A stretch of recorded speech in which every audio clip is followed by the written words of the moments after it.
اهلا بيكم في فيلمنا الجديد اسمه دولفين بوي. بيبتدي في المحيط مع دولفين صغير بيتمشى في المية وعمال يلعب مع حيوان تاني صغير لحد ما بيكون عايز هوا، عشان الدلافين بتعيش في المية عادي بس لازم برضو شوية اكسجين عشان يعرفوا يعيشوا. لما بيطلع الدولفين عشان ياخد نفس بينزل المية تاني وبيلاقي ان في حيوان كان بيلعب معاه وبيلاقيه اختفى، فبيتضايق وبيحاول يدور عليه في الاعماق، وهناك بيشوف ضوء اخضر غريب طالع من جوه كهف في الميه. بيقرر ان ينزل يشوف ايه المكان ده وازاي ما خدش باله منه قبل كده. لما بيدخل الكهف بيفضل ماشي فيه، كل شويه الدنيا تضلم اكتر لحد ما خبط في حاجه وهو مش فاهم ايه ده، لحد ما بيكتشف ان اللي خبط فيه ده يبقى اخطبوط عملاق شرير. وطبعا بيحاول الدولفين ان هو يخلع بس بيقفل عليه الاخطبوط الطريق وبيقول له بس تعالى انا عايزك تلعب معايا شويه ومش هعمل معاك حاجه. بس طبعا لما بيفضل الاخطبوط يعمل كده بيحتاج الدولفين هوا. بيرفض الاخطبوط ان هو يطلعه من عنده الا بعد ما يلعب معاه.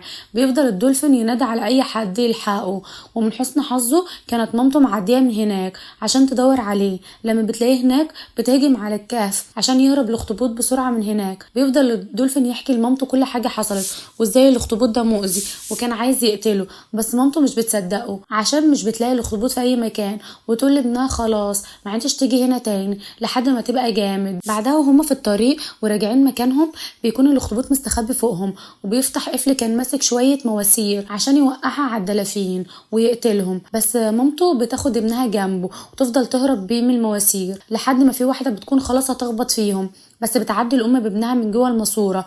بتكون فتحة الماسورة ضيقة فبتتحبس الأم فيها ومش بتعرف تطلع ازاي. بيفضل ابنها يحاول يعمل أي حاجة من غير فايدة. لما بيحاول ان هو يطلع على السطح عشان ياخد شوية هوا بيقف قدام الاخطبوط وبيقول له لا انا هسيبك هنا عشان تموت قدام امك، بعد كده هي كمان تموت. بيفضل الابن يحاول انه يغفل الاخطبوط بس بيكون صاحي وفايق ومش عايز يسيب الدلافين في حالها لحد ما بيقع حاجة كبيرة في نص المحيط، واحسن حاجة انها بتنزل على الاخطبوط اللي واقف عشان يبعد عن الدولفين اللي بيطلع عشان ياخد هوا براحته. في الوقت ده بتتحرك المواسير عشان تقدر مامته تطلع منها. بيتقابل الاتنين بعدها بس الابن بيكون ماسك حاجة كده وبيقول لمامته بصي انا لقيت ايه، فبتبص مامته وبتلاقيه طفل بشري، وده طبعا لازم ياخد هوا كل شوية تطلع بيه عشان تتنفس شوية. بعد كده بتنزل عشان تقول لابنها احنا نوديه للسلحفة اللي هو الزعيم، لو وافق يبقى خلاص يعيش معانا. لما بيروح للسلحفة بيفضل قاعد يفكر هيعمل ايه لحد ما يقول لهم خلاص عادي خليه معاكم عشان ده لا هيبقى خطر علينا ولا هيعرف يعمل حاجة. تفضل الام مش عارفة تربيه ازاي ولا تعمل معاه ايه، هياكل ويشرب منين. بتلاقي ان ابنها فرحان بيه اكن اخوه. بتعدي الايام وبيكبر الطفل شوية وخلاص بيكون بقى اتعود على البحر والحياة تحت بقى واحدة واحدة لحد ما بيقرر في يوم انه ينام شوية مع اخوه الدولفين. بيفضلوا الاتنين يلعبوا. مامتهم بتقول لهم اهم حاجة محدش يروح بعيد عشان العملية مش ناقصة هم والمحيط ده مليان بلاوي. في الطريق بيكتشف الطفل ان شكله مختلف عن كل الحيوانات اللي بيشوفها، فبيغلط اسمه في الكلام وبيقول له انت مختلف عشان انت مش من هنا، وبيقول له على اليوم اللي الطياره بتاعتهم وقعت وهو لقاه. بيتصدم الطفل لما بيسمع الكلام ده وان هو مش منهم، وبيقول له اسمه انه لازم يروح يشوف الطياره دي يمكن يكون فيها اي حاجه يعرف فيها اهله. بياخدوا اسمه لحد الطياره اللي بيكون طبعا شكلها مهجور ومرعب. بيقرر الاتنين ان هما يفتحوا الباب ويشوفوا ايه اللي بيحصل جوه. للاسف بيكون الاخطبوط محبوس جوه المركب من يوم ما وقعت، ولما الاتنين فتحوا الباب هو قدر يهرب منها ويخلع من المكان ويدخل الاتنين بعدها عشان يدوروا على اي حاجه في المركب. وفعلا بيلاقي الطفل سلسله عليها صوره مامته الحقيقيه فبياخدها معاه ويقرر ان هو مش هيقلعها ابدا. وبعدها بيكون في طحالب مخدره محطوطه على المركب علشان ياكل الاتنين منها ويفضلوا يهيسوا ويعملوا حاجات غريبه لحد ما تهب في دماغ اسمه ان هو يقرر ينط من فوق قارب صيد، مع ان ده ممنوع ولو حد شافه هيقول لمامته، بس بينط الدولفين والطفل على ظهره. لما بيشوفهم الصياد بيستغرب ازاي بيعيش بني ادم في المحيط. بعد كده بيروحوا في النوم بتلاقيهم امهم بقى بتقولهم ايه اللي حصل شكلكم عامل كده ليه، فبيعتذر اسمه بكل حاجه من غير ما يقصد وبيفضل يقع في الكلام لحد ما بتفهم مامته اللي حصل وبتفضل تهزقه وتقول له يعني قلت له ان هو طفل بشري مش زينا وقلت ماشي عادي. رحت لأعماق تاني بعد ما كنا هنموت هناك قبل كده وقلت ماشي، بس تنط كمان من فوق قارب صيد ده انت كده مرعب وعايز تعمل مصيبة. لما بيسمع الطفل الكلام ده بيقول لها بدل ما تزعلي منه ان هو قال لي الحقيقة، ازعلي من نفسك عشان انت عمال تضحكي عليا وبتكدبي لحد ما اكتشفت ان انت مش مامتي اصلا. بيمشي وبيسيبهم واقفين، وبتقول الام اللي اسمه روح وراه بسرعة عشان هو اكيد متضايق وممكن يحصل له حاجة. فبيطلع وراه اسمه لحد ما يقابله وبيقول له انت قول لي عايز تعمل ايه وانا هساعدك. فبيقول الطفل انا عايز اروح للطيارة تاني عشان يشوف فيها ايه. لما بيروحوا هناك بيخاف الاتنين ان هما يدخلوا. تيجي الام وتقول انا هدخل مش مهم كله عشان ابني. بعد ما بتدخل بيطلع الاخطبوط عشان يقفل عليها الباب بالطيارة وتفضل تقول لهم اهربوا انتوا، بس الطفل مش بيرضى يمشي وبيفضل يحاول يفتح الباب لحد ما بيفشل عشان ياخدوا سمو على ظهره ويرجع بيه للقبيلة تاني. وهناك بيقول لهم سمو ان مامته اتخطفت وهما لازم يساعدوها، بس بيقول لهم السلحفة سيبك من القصة دي دلوقتي، انا سامع كده ان انتوا الاتنين طلعتوا فوق قارب وده حاجة غلط ولازم تتعاقبوا عليها. قبل ما يكمل كلامه بيوصل الاخطبوط اللي عايز يقتل اسمه بعد ما حبسه كل السنين دي، بس بيوصل قارب صيد وبيرمي شبكة عشان ينط فيه اسمه واخوه. بعد ما بيطلع الطفل بيطلع له الصياد ويديه للكابتن، ولما بيشوف السلسلة على صدره بيكون عارف مين مامته اللي في الصورة. لما بيفوق الطفل بيكون عايز ينزل المية لاسمه تاني لحد ما يوقفه الكابتن وبيغمى عليه تاني. بيصحى بعدها الطفل مش فاهم اي حاجه لحد ما يقول له الكابتن بص اهدى كده مش كل دقيقه تبقى عايز تخلع مني. بيشوف الطفل ان اسمه واقع على الشاط وشكله كده ميت، بيجري عليه ويفضل يعيط عشان فقد اعز شخص ليه. بيلاقي اسمه صاحي عادي وبيقول له امهم ماتت في الطياره بسبب الاخطبوط اللي مش عايز يسيبهم في حالهم، وانه بيحاول الطفل انه ينزل اسمه الميه بس مش بيقدر يزقه. بيفضل اسمه قاعد مش عارف يتحرك لحد ما بيروح له الكابتن ويرميه في الميه.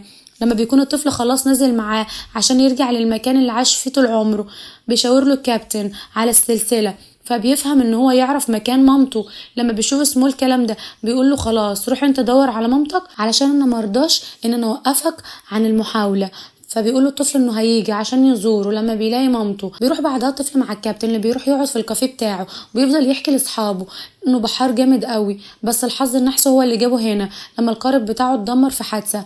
وبيقولوا انه لازم يحوش شويه فلوس عشان يجيب تمن قارب جديد ويرجع تاني لعادته القديم ويقضيها صيد وكده. وياخد معاه الطفل في القارب وبيطلع بيه في نص المحيط وبيقول له انا عارف ان انت عايز تشوف مامتك بس انا الصراحه مش عايزه اقولك ان مامتك الناحيه التانية من المحيط، والقارب اللي معايا دوت مش هينفع في حاجه وانا مستحيل الاقي فلوس اجيب بها قارب كبير.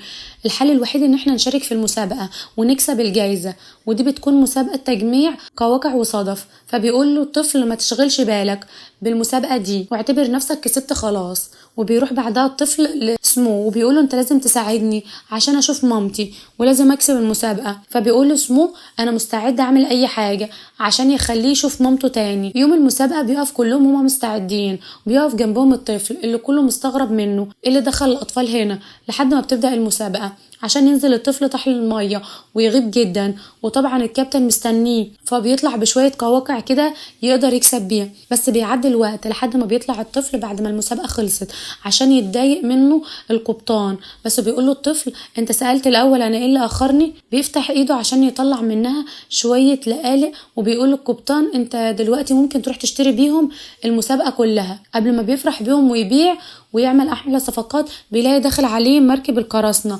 وبيصطادوه هو والطفل. لما بيحس القبطان بالخطر بيبلع الجواهر عشان محدش يعرف ياخدها منه. تفضل المركب بالقراصنه ماشيه بيهم لحد ما توصلهم الجزيره عشان ينزلوا منها ويروحوا لزعيمه القبيله اللي بتقوله مش انت اللي جبت لي الناس اللي اتصابت في الطياره زمان. وبنروح عشان نشوف ان الطياره دي بعد ما وقعت كان فيها ام الطفل. لحقها الكابتن واداها للست العجوزه اللي اخدت ام الطفل وحطتها في سائل يفضل محافظ عليها عايشه بس فاقده الوعي. في الوقت ده بيوصل الصياد العجوز اللي كان بيصطاد الطفل واسمه قبل كده وكمان السلسله بتاعت اسمه اللي عليها صوره مامته. لما بيدخل على قبيله القراصنه بيرمي السلاح على الارض وبيقول لهم انه مش عايز يعمل اي حاجه تضرهم وكل اللي عايزه يعرف مكان الطياره دي فين عشان عليها علاج ممكن يساعد ام الطفل. طبعا زعيمه القراصنه قالت له لا مفيش الكلام ده والطفل مش هيتحرك من هنا. لما القعده دي بتخلص وكل واحد بيروح ينام في مكان بيروح الطفل للصياد ويقول له تعالى معايا انا هوديك للطيارة عشان نجيب منها العلاج ونرجع بيه تاني للأم.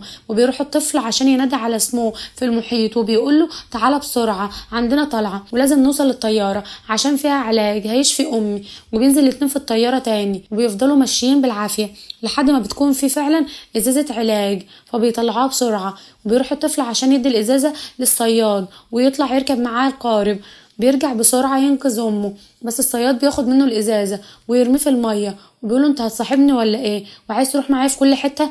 بيقول له زمان كان باباك وامه شغالين على علاج جديد لحد ما اخترع بابا العلاج ده وقرر انه يجربه على السمك، وفعلا بدأ السمك يكبر ويبقى احسن.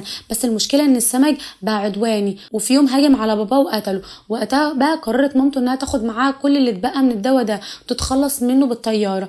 عشان كده هو فجر الطيارة قبل ما تعمل كده ويتخلص من العلاج ده، ومساعد الطفل يقدر يوصله تاني بعد ما كان مستحيل يوصل للطيارة تاني. لما بيتنرفز الطفل بيقرر انه يروح يضرب الصياد، بيطلع الاخطبوط من تحت المية، والمرة دي بيكون عملاق وبينفذ كل حاجة بيقوله الصياد عليها عشان اخد من العلاج كتير لحد ما بقى كده. قبل ما يضرب الاخطبوط بيجري عليه سمو وياخده يطلعه من البحر خالص، بس للأسف بيكون شرب سم كتير ويغمى عليه على الشط. وهنا بتعرف زعيمة القبيلة فبتاخد من المية اللي ام الطفل هتشرب منها وبتدي منها سمو، فبيشوف كل اللي هناك كل المية اللي في المحيط عمال لونها يتغير، وده معناه ان الصياد رمى العلاج اللي معاه عشان يحول كل السمك اللي هناك لسمك متوحش. بتفتح الزعيمة فرع مية نضيف وبتنضف المية وبينزل سمو عشان يفضل يعوم ويسحب السمك لمكان مفيش فيه اي حاجة، وبكده بيرجع كل السمك عاقل تاني ومفيش اي مشاكل. وبعدها بيطلع بقى الاخطبوط العملاق من تحت المية ومعاه الصياد، وبيكون اتحول المرة دي وبيكسر المراكب وبيضرب اشعة عشان يعمل حريقة على وش المية. وبيقرر انه يروح مكان اللي فيه ام الطفل عشان يقتلها خالص لان دمها فيه المضاد للعلاج اللي معاه ده، وفعلا بيقرب المكان اللي فيه امه وبيفضل الطفل يعيط عشان مش عارف ينقذ مامته، بس بيكتشف ان حتى دموعه فيها مضاد زي مامته بالظبط. فبيجري على الاخطبوط ويسيبه يبلعه براحته خالص، وهنا بيطلع المضاد عشان يدمر الاخطبوط والصياد، بس الطفل بيفضل يغرق عشان اغمى عليه. هنا بياخدوا القبطان القارب بتاعه وبيفضل يطبل لحد ما يسمع اسمه الصوت ده، فبيعرف ان اخوه في خطر وبيفضل يجري في الميه لحد ما بيشوف المكان اللي الطفل واقع فيه عشان يطلعه من هناك. وبيعيش الطفل ده مع الكابتن اللي الكافيه بتاعه يبقى شغال نار عشان الناس عايزه تسمع قصصه، وبيفضل اسمه واخوه يلعبوا مع بعض في سلام. وبس كده بيخلص فيلمنا. اتمنى تكونوا استمتعتوا معانا، ما تنسوش تعملوا لايك وشير وسبسكرايب للقناه عشان يوصلكوا كل جديد.